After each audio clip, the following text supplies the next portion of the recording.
Welcome to the June 20th meeting of the Brainerd Planning Commission. And roll call, Mr. Kramvik. Duval. Present. Francis. Present. Grunenwald. Norwood. Here. Peterson. Stangline. Gorham. Here. All right, we have a quorum and everything. Would somebody like to lead us in the Pledge of Allegiance? James?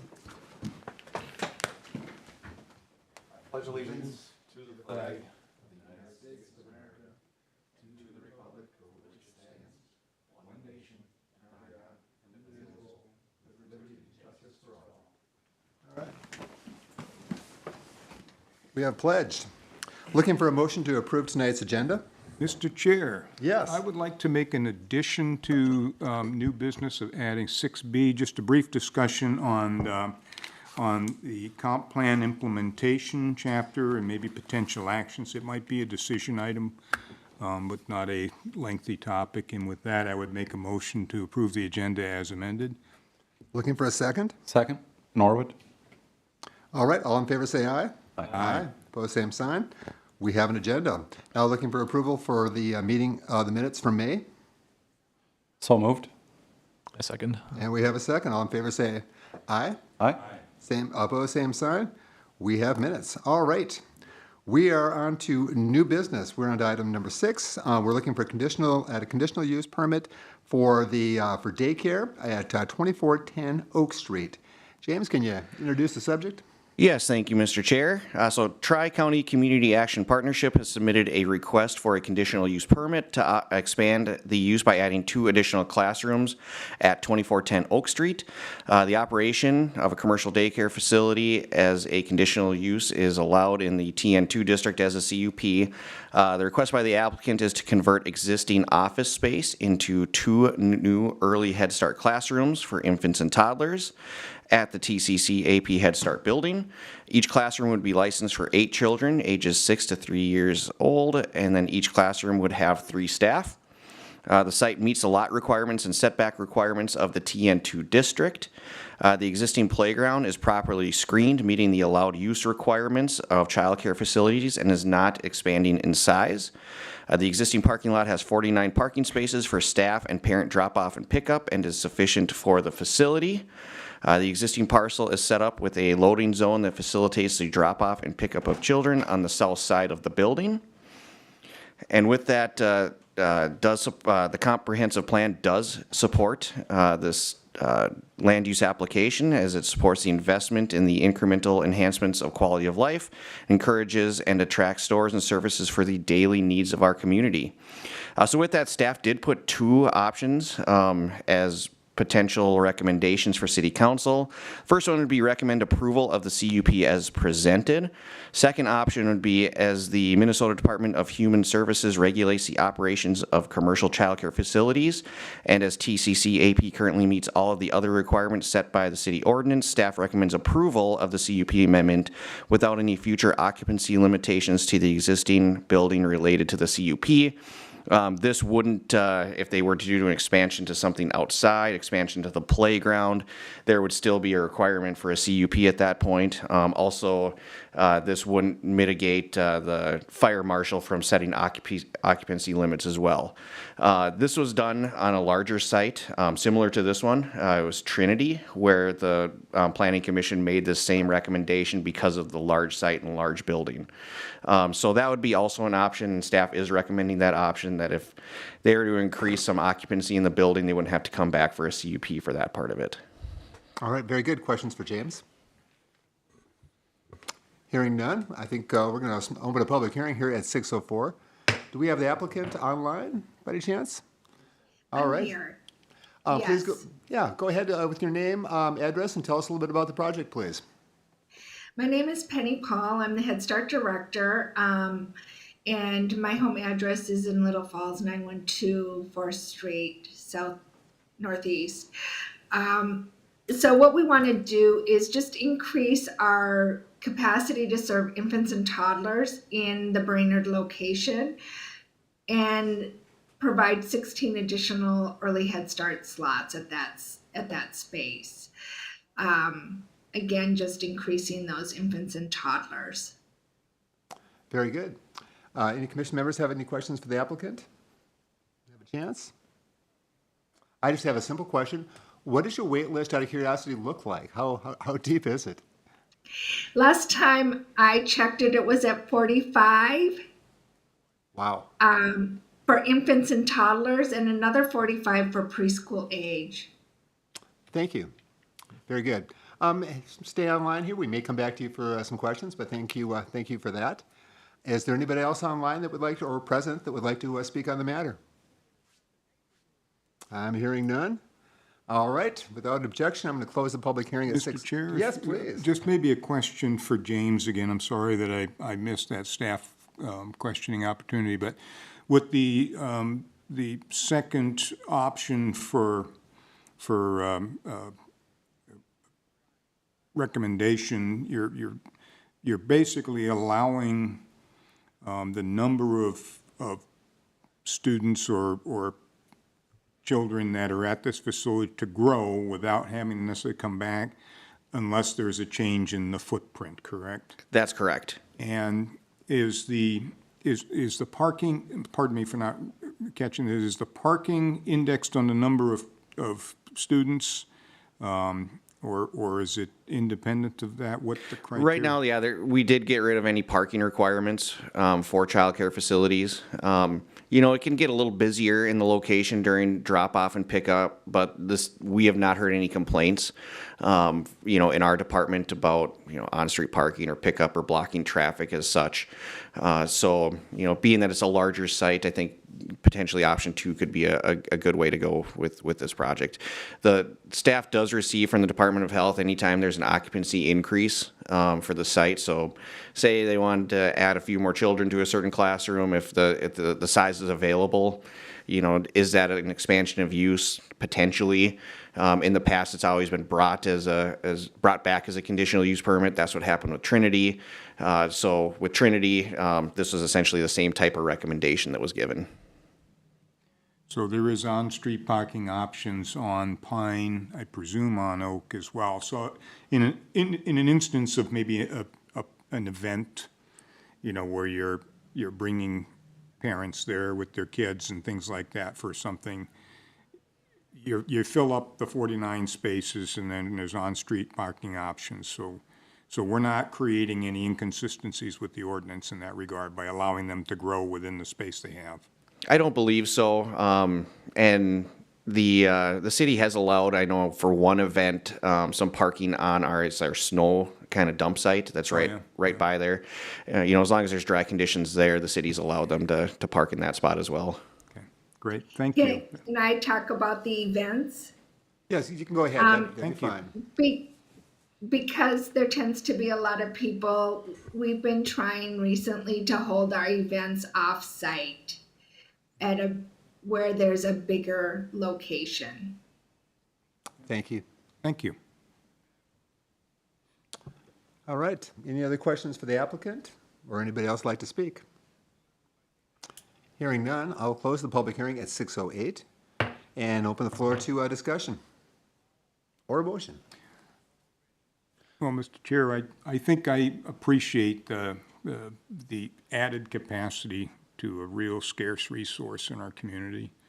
And I like the strategy of not pestering these folks to keep coming forward and getting incremental changes as long as the footprint of the building's not changed. And it makes sense for us to have additional input with a conditional use permit if they're going to change the scale of that. So I'm pretty comfortable, very comfortable with this proposal, and I'm grateful that we're adding capacity to our childcare.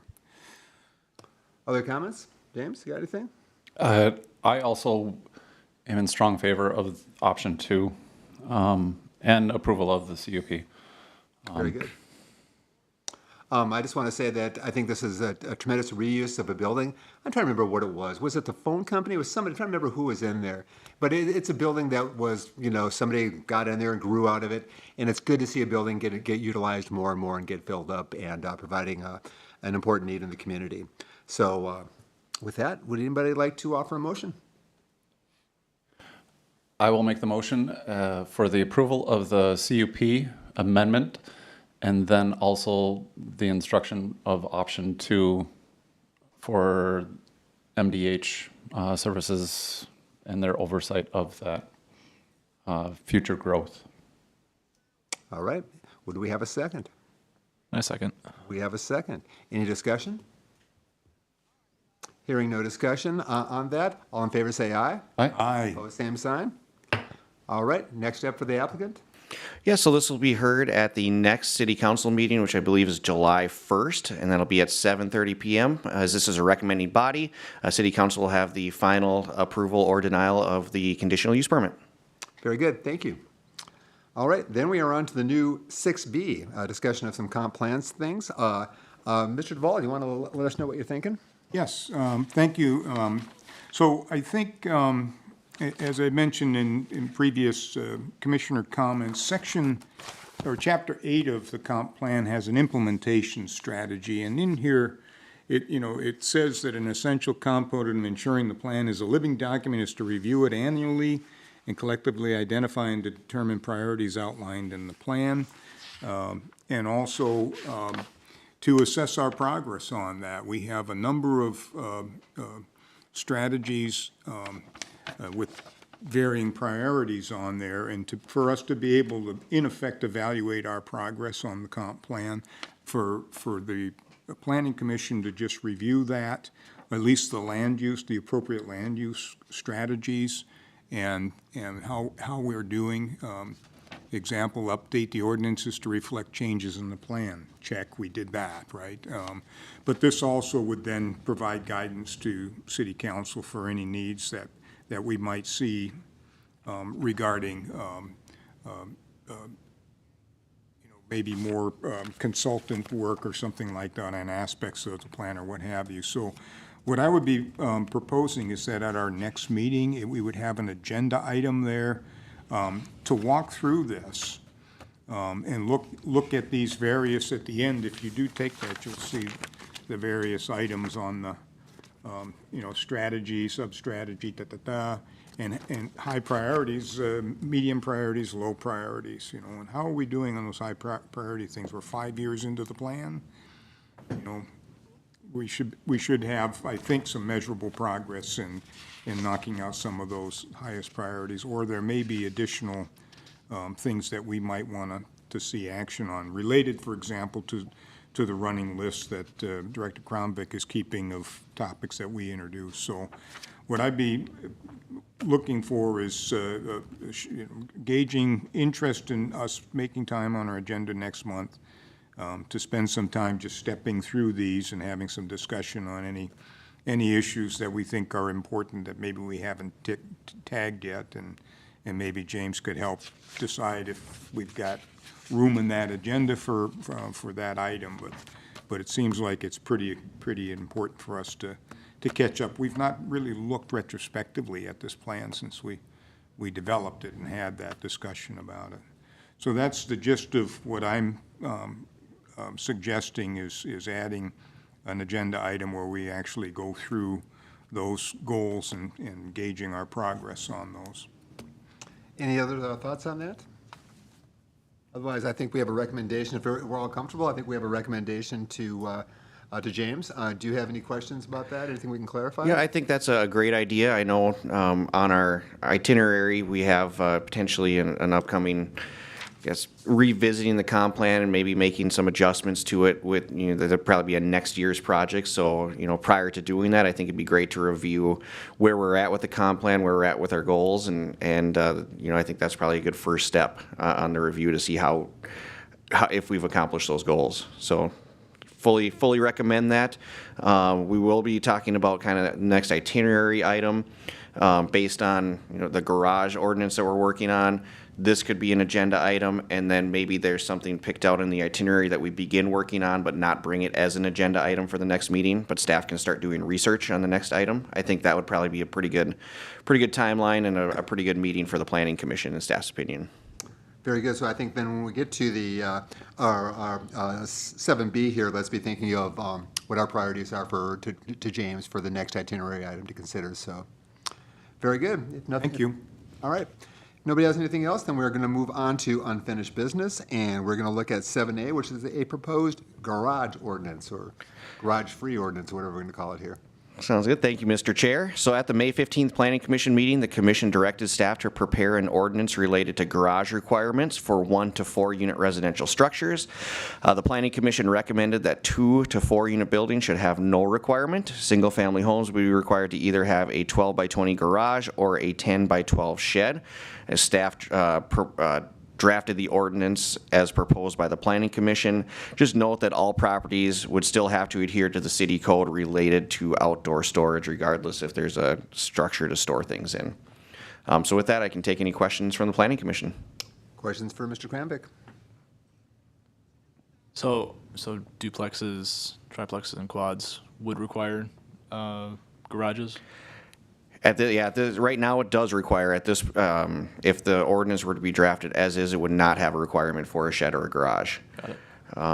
Part of the reason behind this, there's a thought process. I believe that was a recommendation from the last one. But typically when you have 2 to 4 unit buildings, the property owner is maintaining those, because then you're not trying to figure out who's supposed to mow what, who's supposed to shovel what. So you're not really having to store the lawnmower shovels on sites. A lot of times the property manager will then just come with the equipment needed. There certainly is a possibility that the people living there may have, bikes or, a few toys. That's at that point, if there are outdoor storage issues, something that the property manager or owner could get a letter, and at that point they might have to put up a shed if that's an issue. But at this time, there'd be no shed requirement or garage requirement for 2 to 4, just for single family homes. As typically, whether it's homeowner occupied or rental occupied, a lot of times they're required to maintain that property with lawnmower, shovels, that type of thing. So that's kind of the reasoning behind that. Certainly could discuss that. If there's any other recommendations you'd like to see or any other questions, I can certainly answer those. Very good. Anything else for James? Not for me. Mr. Duvall, got anything? All right. Well, yes. So potentially more for the commission. With low attendance for tonight, is it something that we want to potentially table for the next meeting as for the other commissioners' input, or are we decently confident within our previous discussions as to be able to make a qualitative decision tonight? Well, I know if Commissioner Peterson was here, he'd be very in favor of this, for one. Yeah. He was very vocal on that, and I appreciate his input on it. Any other thoughts on that? Anybody, are we okay as the Mighty Four to go ahead and move this to an ordinance phase? Or? I might want staff has maybe raised their hand. And I believe there still would be an opportunity to change something before the public hearing actually occurred. So there could still be an adjustment done, then hold the public hearing, and then forward to city council. Very good. And I don't recall a lot of opposition to this change last meeting. Felt like a consensus to me, yeah. So I don't think anyone would be too bothered. All right. Anything else you think you need, James, before we come up with a draft ordinance? I Yeah, presume that would be draft ordinance and then an ordinance then a hearing? Yep, so it would be just directing staff to bring it back as an ordinance for a public hearing at the next meeting. Okay. For public hearing. Yep, for a public So the hearing. public hearing would be the next meeting when Yep. we see the ordinance. Okay, very good. All right.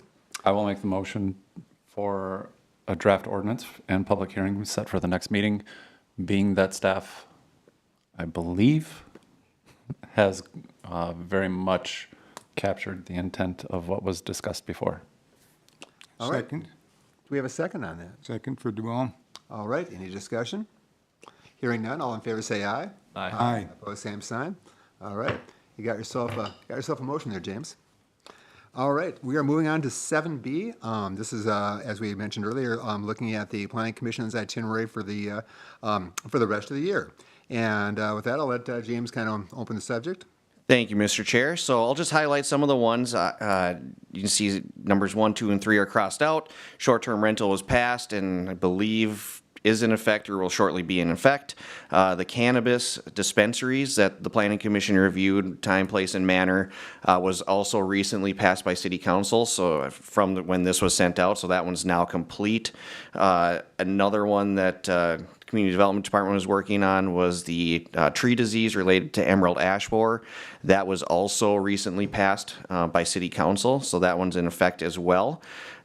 Staff is still working on the vacant building registry, which deals with vacant homes with property maintenance issues. The City Council conducted the first reading at the last meeting on that one, so that one's kind of winding down as well.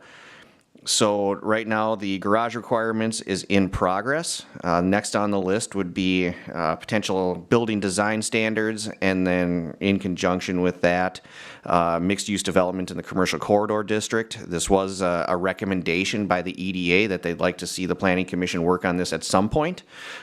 We've had some other priorities based on the need for short-term rental regulations, cannabis dispensaries coming up, so obviously there's been ones that have been more time-sensitive, the tree ordinance. But this is a recommendation that the EDA would like to see at some point the Planning Commission tackle. The other one would be the comprehensive plan update, which is probably more of a next year's thing at this point, based on City Council needing to approve the budget to hire a consultant for that. And then listed as number 11 is solar arrays. Right now, we allow solar panels on buildings, individual solar panels that be ground mounted are just allowed as accessory structures, but right now we still do not have anything if anybody wanted to do a large solar array that was done over at the airport or behind Brainerd Public Utilities. Eventually, the company that did it is still looking for sites in Brainerd. It could be when they come forward with the one we look at it, but I think good to have on the list. And then the manufactured home at some point, not a huge one, but there's still some inconsistencies on it. We didn't spend a lot of time with the update on there. And then some additional items for consideration where they might be placed. We just recently talked about crypto mining data centers, AI centers, and how they're kind of lumped into manufacturing or storage and warehousing. And the way that VCV was looking at it was from an outdoor storage perspective. There would be a potential to extract that essentially from manufacturing and outdoor storage and create its own use category. This would be similar to a lot of things figure into retail, for example. Tobacco is just considered retail sales, so when a tobacco store opens up, they're considered retail. Off-sale liquor is extracted from retail, so similar to that, this could be extracted from manufacturing to have its own use. Also was brought up by Commissioner Francis, talking about some type of sound requirements. Obviously, CUPs do give you the ability, and a lot of things that might have sound could be kind of built in with CUPs to diminish that, but we haven't really done a lot of work on it, on sound in the past. Most of the zoning code does rely on MPCA standards, which I've become much more familiar with now, on what those requirements look like for the industrial zone and such other uses next to residential areas. And then another one that was brought up by Commissioner Francis was residential unit size requirements. Would like to consider revisiting the minimum size requirements for 1 to 4 unit structures compared to multifamily structures. So with that, I'll turn it over to the Planning Commission to ask any questions and have a discussion on, I guess, where you'd like to maybe place new items or rearrange items and what to work on next. Well, this is, you gave us a nice array of options here. I think the one is 10 sort of covered. We feel like we're kind of working on the comp plan anyhow. With the I think the idea of evaluating what we're doing seems to be a step before we kind of go on to 10, right? It does. If we're in agreement on that. Then you've got your pick between 8, 9, 11, 12, or the 3 new ones. And any thoughts or opinions on it?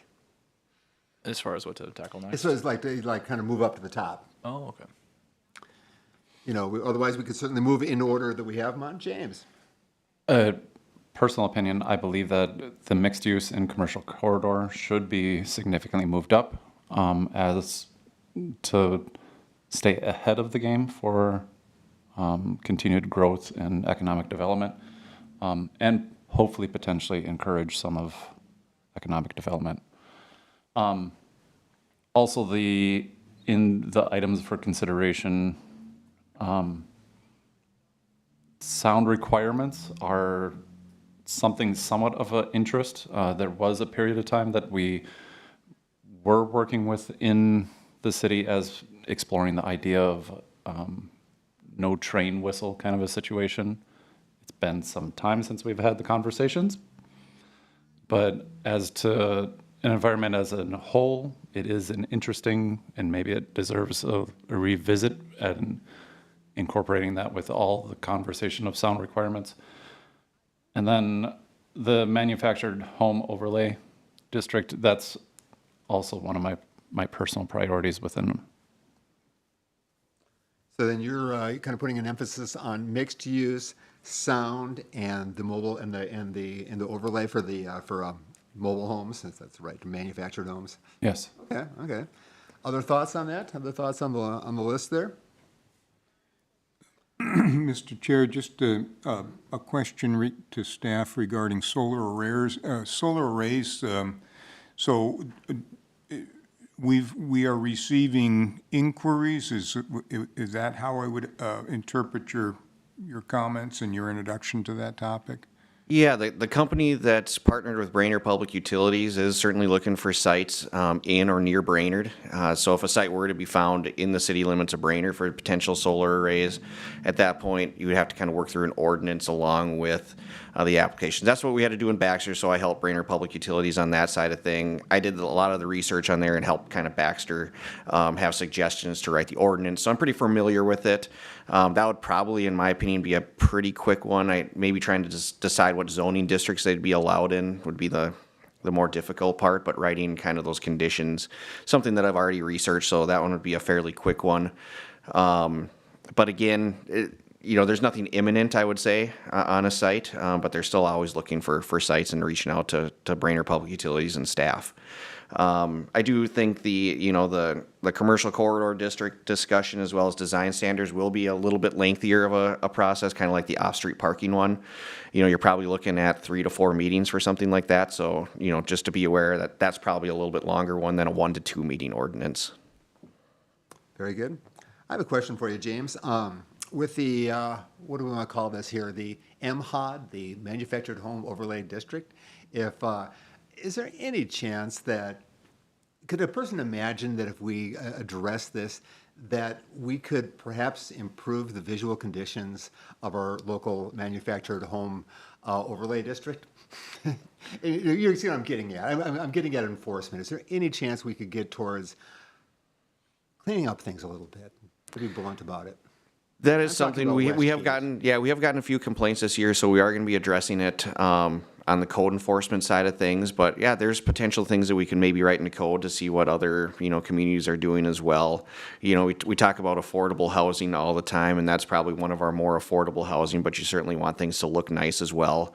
Some of the things that have brought up are, manufactured home like Eisman homes, because they're considered manufacturing, are only allowed in the manufactured housing district. So you never know if there's in the future, an area that's larger that somebody else would, propose a manufactured, housing district, but they'd be more of the new style of manufactured home like Eisman homes do in order to support some of that affordable housing, because that's really the most affordable housing you can do right now. So, I think there is relevancy. We do get contacted probably once a month from individual people wanting to buy, lots and do manufactured houses within those that we don't allow because it's only allowed in the manufactured housing district. So potentially cleaning that up, might lead to some type of affordable manufactured housing district in some area in the, maybe outskirts of the city where there's more land. There's an issue I recall working on. This was maybe almost 20 years ago, but it was about the need for a law about an ordinance to discuss the closing of a mobile home park. And that was brought up with what happened with the park over at Lum, where the residents were really didn't have any right. In other words, if you had your place, you lived there for 20 years, you had your trailer, you pretty much could be given 30 days to say, see you later. And the homes really, they say mobile, they're not mobile. They're not really mobile at all. Do we still, or am I imagining things, or do we get some language like that in there regarding to the closing of parks? We have an ordinance, but at this point now, it's pretty much governed by state statute. So that's something that the EDA's looked at. Everything's pretty much governed by state statute at this point. That's good. Yeah. Good, because there was definitely a gap there for a while. Yep.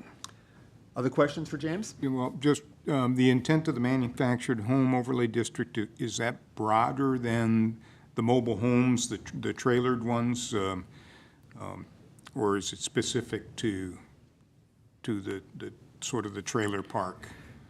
It's pretty much, it would be the overlay district, so it's probably not a broader discussion. Potentially it could be, I guess, whether or not they should be allowed in neighborhoods, but, at this time, manufactured home overlay district, you're only allowed to do manufactured homes. And we only have 2 overlay districts right now. The one by the mall is, I think, a TN2 district, so that's considered non-conforming.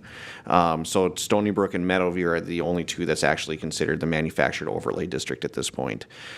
There's just some oddities with some of the standards in there. Some things aren't clear. A lot of times people don't, there aren't really sites. There's places where things are put. They don't actually own like 50 by 100, 100-foot lot. So there's just a lot of oddities to try to interpret there from staff on how to make, how to make this work. And there's, a few things that were left out. Some of the standards are almost more restrictive than some of our single-family neighborhoods for setbacks and everything. So there's just a lot of odd things with that ordinance. So I think a cleanup at some point would be beneficial. Thank you. So the definitions are going to be important to me because I'm thinking more broadly of what a manufactured home is, whether it's something that's panelized and assembled on site, things that are built off-site and then assembled on site.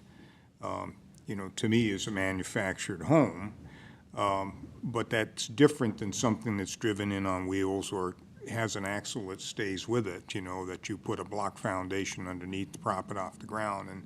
And am I And that's correct where, or incorrect in it? Yep, you got to look at the definitions in the zoning code. What we considered manufactured home is pretty much permanently attached to a chassis. Okay. So, That's. yeah, modular homes or however you want to call it, Modular. manufactured or modular, where they're actually built off-site and constructed exactly like a residential home. Those are allowed within the city. Got it.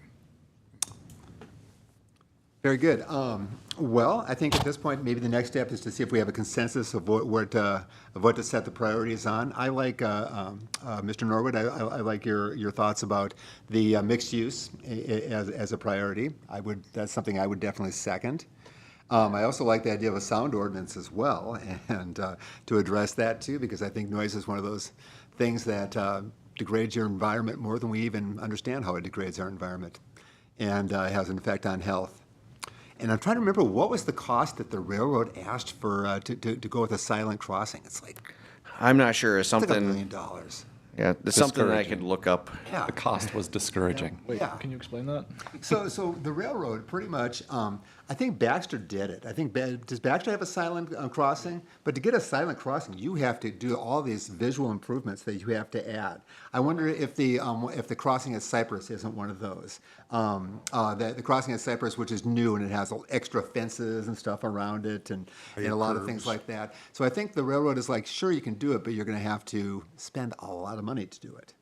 Wow. And so the railroad has a kind of an outsized sway in a lot of things and always has when it comes to property use.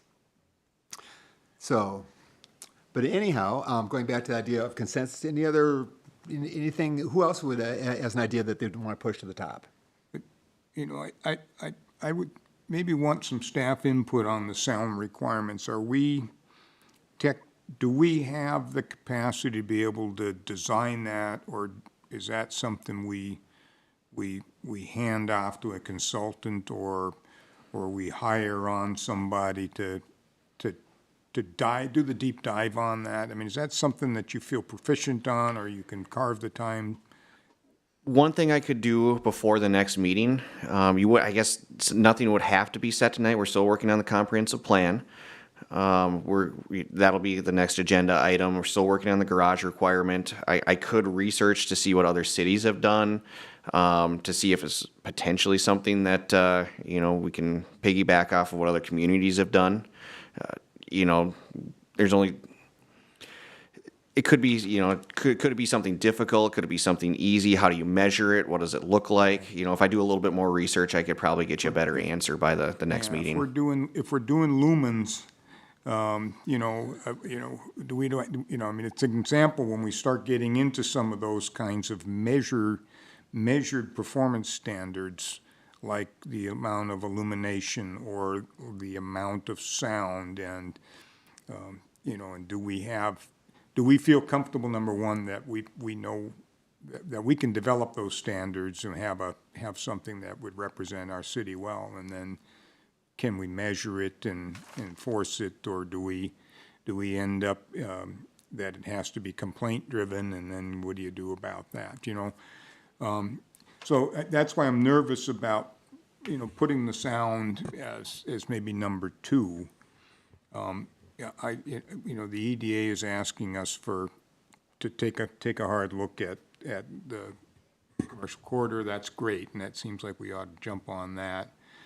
The solar arrays is one that maybe is going to come, and we can't entertain him until we have something. So it's a no unless we got something, and it seems like we're trending that way, and BPU has been investing in that way to supplement our renewable energy sources.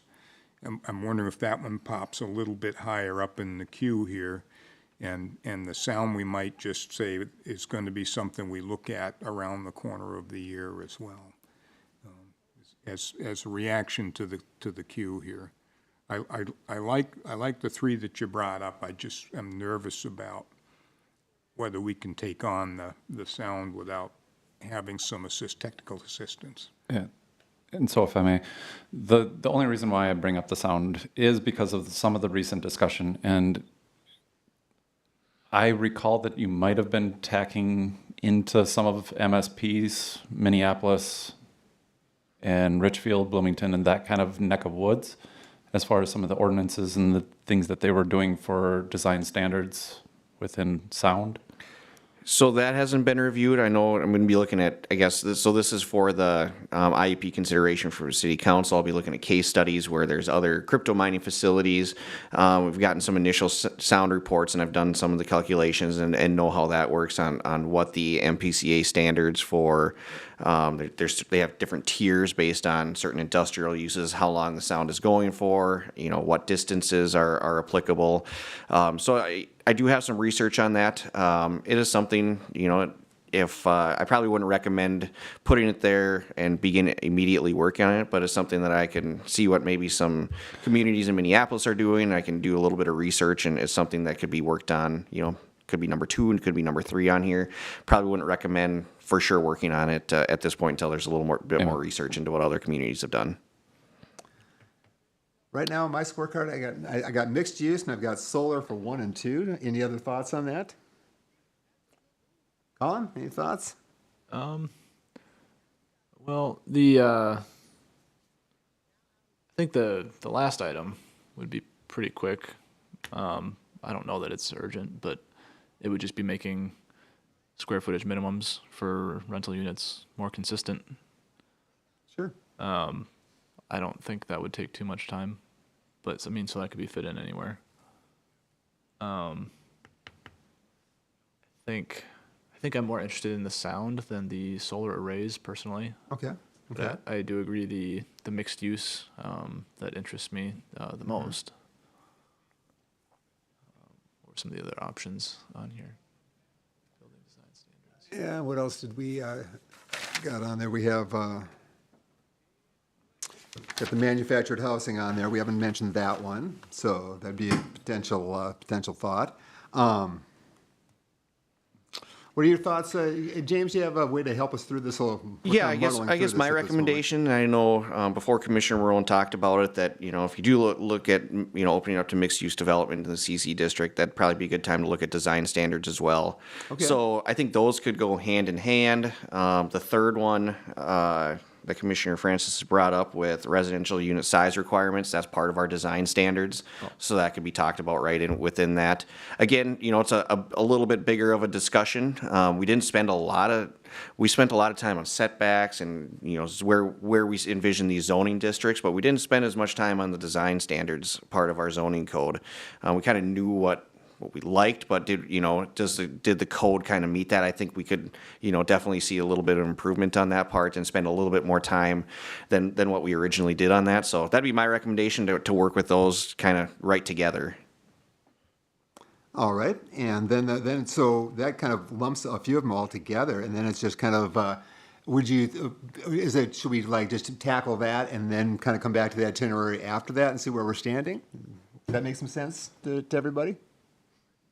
All right. Because it's a big bite. I think it is. Big bite, I so- think it is. True. Yep, and then in the fall, we can maybe look and realize we're unrealistic, or maybe we're ready to go for more for the rest of the year. Do you have enough, James, to work with here? I do. All right. Do we need a resolution, or are we kind of good on a consensus here? Seems like there's a consensus I think we're for good that on a part, so. consensus on that. Very good. Then that would get us all the way to item 8, public forum, looking for public comment on items that are not on tonight's agenda. Time limits may be set. Do we have any takers? Do we have anybody online, Brent? Nobody online? All right, I guess I didn't open the hearing, now I've opened it. Now I've closed the public forum there. And we are on to number 9, a staff report. James. Yes, thank you, Mr. Chair. So a couple items from the EDA. The EDA recently authorized a facade improvement grant for all commercial and industrial uses within the city of Brainerd. The EDA has allocated $20,000 this year, essentially $5,000, potentially $5,000 per project. It's a 50% matching grant. And they're looking at, there's a $1,000 project. There could be potentially then more than 4 projects done per year. So this is going to be advertised. Blade X is the one that's going to be administering the grant. This will be advertised soon. And then it'll kind of open up at a certain point, and it's going to be a first come, first serve as long as it's a completed application and it meets the requirements. So something to stay tuned for that to help some of the facades and improve some of the facades in Brainerd. The other thing the EDA has also recommended is an expansion to the River to Rails incentive district. This to include all properties east to west along Washington Street and all of South 6th Street properties down to Buffalo Hills Lane east. And kind of as a reminder, the River to Rails district forgives all building permit fees and plan review fees up to $150,000 valuation of a project. And what you charge for a building permit and plan review is a percentage of your project valuation. And then as well as all SAC and WAC fees.